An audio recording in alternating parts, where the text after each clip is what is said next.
اعوذ باللہ من الشیطان الرجیم بسم اللہ الرحمن الرحیم۔ ابتدا ہے رب جلیل کے بابرکت نام سے جو دلوں کے بھید جاننے والا ہے۔ دوستو، جیسا کہ آپ نے میرے چینل کا نام پڑھا ہوگا، سیو منی بائی ویسٹ، تو اس چینل کو بنانے کا مقصد کیا ہے؟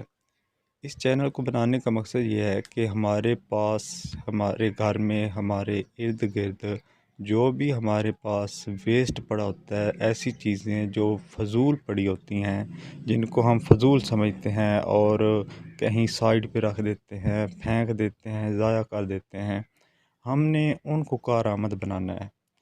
تو وہ کیسے کارآمد بنانا ہے، یہ ایک نئی مائنڈ ٹیکنیک دے رہا ہوں ہر بندے کو، اور انشاءاللہ میں نے اس کو کامیاب کرنا ہے، اور بہت سے لوگ اور بھی اس میں شامل ہوں گے انشاءاللہ، کیونکہ یہ ایک نیا اور یونیک آئیڈیا ہے۔ اور اس میں ہوتا یہ ہے کہ ہمارے پاس بہت ساری چیزیں گھر میں ایسے ہی فضول پڑی ہوتی ہیں، حالانکہ ہم ان سے ایسے کام لے سکتے ہیں اور ایک ہم انکم بھی جنریٹ کر سکتے ہیں، یا اپنے پیسے بچا سکتے ہیں جو ہم مہنگی مہنگی چیزیں لینے پہ خرچ کر دیتے ہیں، انہی پہ ہم تھوڑا سا ورک کر لیں تو ہم ان کو کارآمد بنا سکتے ہیں۔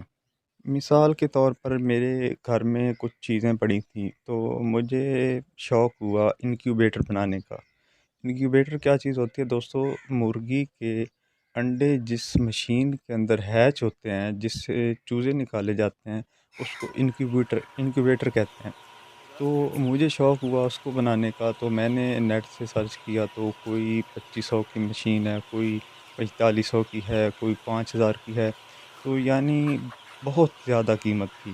تو میں نے کہا کہ اتنی مہنگی تو میں پرچیز نہیں کر بھی سکتا ہوں، الحمدللہ اتنے حالات برے بھی نہیں ہیں، لیکن میں نے کہا کہ اتنے زیادہ پیسے خرچ کر کے میں یہ کام شروع کرتا ہوں، تو آیا کیا میں اس سے پروفٹ جنریٹ کر سکوں گا؟ مجھے انڈے کہاں سے ملیں گے؟ یہاں پہ تو گاؤں ہے ہمارا، ایک ہے تو شہر کے قریب لیکن پھر بھی گاؤں ہے، لیکن اس کے باوجود مجھے نہیں لگتا کہ یہاں سے مجھے انڈے ملیں۔ تو میں اتنے پیسے ضائع کروں اور انڈے مجھے ملے نہ، یا میرا وہ جو میں مشین لے کے آؤں وہ کامیاب ہو نہ ہو، تو کیا کرنا چاہیے؟ میں نے سوچا کہ میں وہ انکیوبیٹر دیکھوں کہ اس میں کیا کیا چیز جو ہے وہ لگتی ہے اور میں خود تیار کروں۔ تو میں اس پہ ریسرچ کرتا رہا تو میرے گھر میں ایک ہارٹ پاٹ پڑا تھا، پرانا خراب پلاسٹک کا۔ تو دوستو میں نے وہ ہارٹ پاٹ لیا، اس کو ایز اے مشین کا ڈبہ کہہ لیں، مشین کے طور پر اس میں نے کہا کہ میں اب سب کچھ جو ہے نا اس میں فٹ کر کے اس کو مشین بناتا ہوں۔ اچھا جی، اس کے بعد کمپیوٹر کی سپلائی کا ایک میرے پاس پنکھا پڑا تھا 12 وولٹ کا، وہ بھی مجھے گھر سے مل گیا۔ اب آگئی بات، ایک اس میں 2 سرکٹ لگتے ہیں، ایک وہ سرکٹ ہوتا ہے جو ٹمپریچر کو کنٹرول کرتا ہے، کہ جس وقت ہمارا ایک مخصوص ٹمپریچر ہوگا، اس سے ٹمپریچر اوپر جائے گا تو مشین آن ہو جائے گی، اور وہ بلب اس میں یا ہم نے جو بھی ہیٹر لگایا ہوگا اس کو آن کر دے گی، اور ہمارا جو ٹمپریچر ہے وہ اس حد کے اندر رہے گا، اس سے نہ بڑھے گا نہ کم ہوگا۔ جیسے ہی اس سے بڑھے گا تو مشین آٹومیٹکلی آن ہو جائے گی۔ ایک اس میں یہ سرکٹ لگتا تھا، ایک اس میں لگتا ہے نمی کو کنٹرول کرنے کے لیے، کہ نمی کو ہم نے کیسے کنٹرول کرنا ہے، جو ہم نے کہا ہے کہ اس سے اوپر نہ جائے، اس سے اوپر نہ جانے دے اور نہ ہی اس سے کم ہونے دے، ایک سرکٹ یہ لگتا ہے۔ اچھا، اس کے لیے ایک میٹر بھی ہوتا ہے کہ آپ نے دیکھنا ہے، اگر آپ وہ نہیں لے سکتے، وہ مہنگا ہے، تو پھر آپ یہ بھی دیکھ سکتے ہیں کہ صرف ہماری نمی کی جو مقدار ہے وہ کیا ہے، اور ہم اس کو مختلف طریقوں سے بڑھا سکتے ہیں، کام کر سکتے ہیں، تو وہ پھر ہم اس میٹر کو دیکھ کے، یہ مطلب اگر آپ زیادہ خرچہ نہیں کرنا چاہتے تو صرف یہ آپ دیکھ کے اس کو پانی کی مقدار کو لیول پہ رکھ کے آپ کنٹرول کر سکتے ہیں۔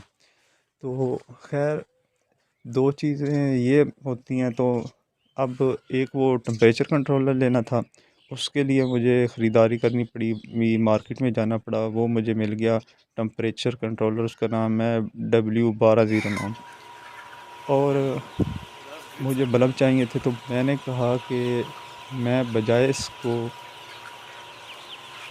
230 وولٹ 220 وولٹ پہ چلاؤں، میں اس کو صرف ہی 12 وولٹ پہ رکھتا ہوں۔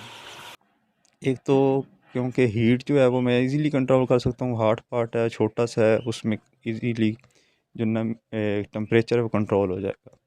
تو میں نے موٹر سائیکل میں جو بلب لگتے ہیں نا، موٹر سائیکل کی فرنٹ لائٹ میں نے وہ بلب پرچیز کیا، ٹمپریچر کنٹرولر پرچیز کیا، اور ڈبل ٹیپ خریدی۔ یہ چند ایک چیزیں میں نے بازار سے خریدی، مارکیٹ سے خریدی، اور ایک چارجر 12 وولٹ والا 2 ایمپیئر 2.5 ایمپیئر۔ تو یہ چیزیں لا کر میں نے وہ انکیویٹر خود تیار کیا۔ اب میں نے انڈے رکھے ہوئے ہیں، ٹھیک ہے۔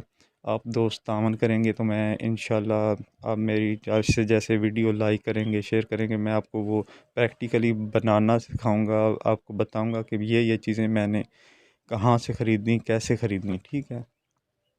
اسی طرح ہمارے گھر میں جو ہماری زمین ہے وہ کافی حد تک کلر والی ہے، تو وہاں پہ پودے لگانے کا ارادہ تھا، کچھ سبزیاں اگانے کا پروگرام تھا۔ تو اس کے حوالے سے میں نے دیکھا کہ اب کیسے اگائی جائیں، کیا کروں۔ ظاہر ہے جب زمین ہی آپ کی خراب ہے تو آپ سبزیاں تو نہیں اگا سکتے۔ تو اس کے لیے میں نے جب سرچ کی تو مجھے پتہ چلا کہ ایسے بھی طریقۂ کار ہیں کہ جس کے ذریعے سے آپ پانی میں سبزیاں یا پودے اگا سکتے ہیں۔ تو میں نے یہ پریکٹیکلی کیا، تو کافی حد تک میں کامیاب رہا ہوں۔ ابھی میری جو وہ پریکٹس ہے وہ جاری ہے۔ انشاءاللہ آپ لوگ تعاون کریں گے، لائک کریں گے، ویڈیو کو شیئر کریں گے، تو میں آپ کو اتنے آسان طریقے سے بتاؤں گا کہ آپ سوچ نہیں سکتے۔ اور انشاءاللہ میرا جتنے بھی ویورز ہوں گے نا، وہ گھر میں کچھ نہ کچھ ضرور لگائیں گے، سبزی لگائیں، کوئی پلانٹ لگائیں۔ نہ تو اب پانی کا بہانہ رہے گا کہ ہمارے گھر میں جی پانی کا مسئلہ ہے یا ہمارے گھر میں زمین کا مسئلہ ہے، کوئی بھی جو بہانہ ہے نا وہ میں چلنے نہیں دوں گا انشاءاللہ۔